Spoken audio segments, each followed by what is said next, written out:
Well, that was quite an emotional roller coaster.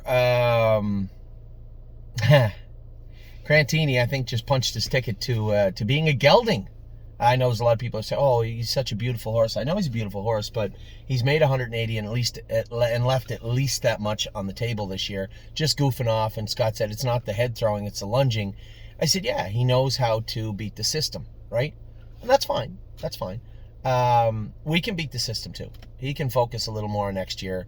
We will probably castrate Crantini, and I'm not being hasty. I'm not angry. I saw him. He actually cost us. I don't really know what he cost us. I had Carter Michael Dio in the perfect spot going out of there the first time.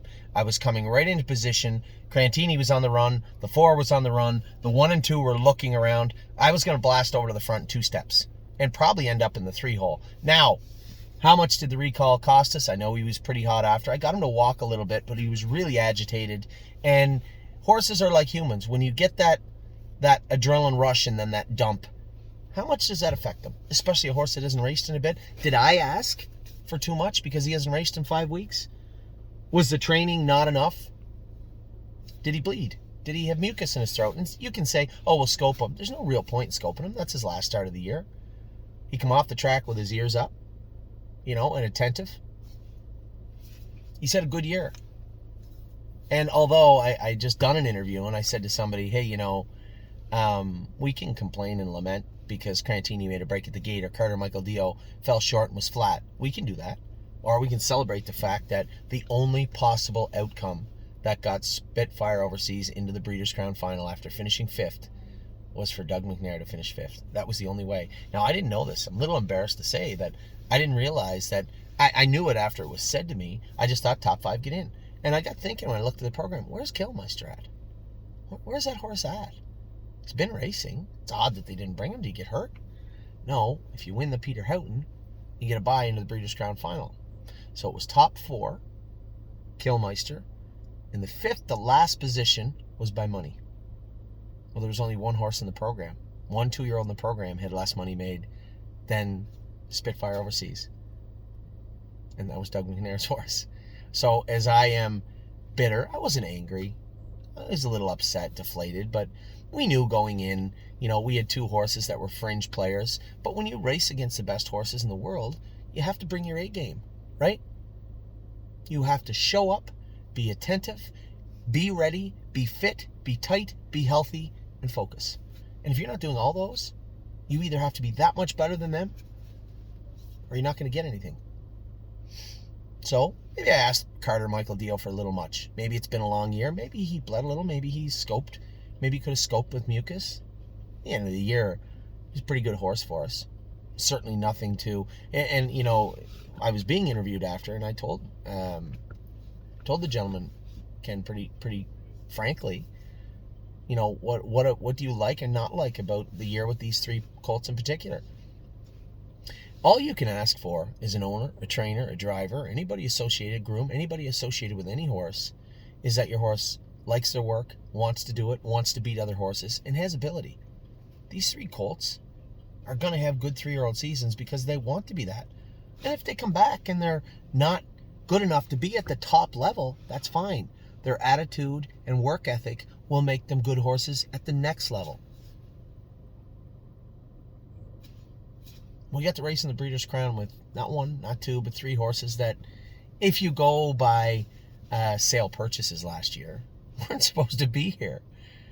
No, Carter Michael Dio and Spitfire were $25,000 horses, and Crantini was $35,000. Between the 3 of them, so that's what, 35. That's $85,000 for all 3 of them. And between the 3 of them, and I don't like doing this very often, but of course, I'm like everybody else. You think about it in your head. Between the 3 of them, made $330,000. I don't think I'm going to go home and cry in my cornflakes over it. We went to the Breeders' Crown hoping that we'd get in and we'd do good. Well, we got 1 in. We get the one that was coming in razor sharp, and he scoped with a little bit of mucus tonight too. So we thought, it's the weather change, right? But now we can nip that in the bud. Now we can have Spitfire in the proper position. And I think James wishes he didn't let Tyler in the hole in front of him and then gets stalled in front of him. I guarantee he wishes he had got away third or fourth, but it doesn't matter. We're in now. We're in. What it will take to win the final of the Breeders' Crown with Spitfire Overseas is simple. A good trip and other horses not to be at their best. That's it. And if you look back at the Breeders' Crown from start to finish, from year one to today, the great thing about it is anything can happen. It's the end of the year. Who's going to show up and want it more than the rest of them? One more time. Spitfire's coming in razor sharp. With the mucus he had in his throat tank, it wasn't in abundance, but enough for him to look the way he did. And he raced good. Raced great.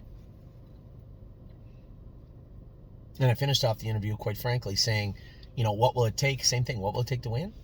For James to have him in a position to win and them give him an opportunity to do so. They open that door, and I guarantee you that horse will happily walk right through it. Well, you got a horse in the Breeders' Crown. And that's the takeaway for tonight. So Atlas Hanover, big win today. He's heading to the Jim Simpson race in Philadelphia next week. Tim's going to take him down, I told you guys, because of the rules. He drew poorly.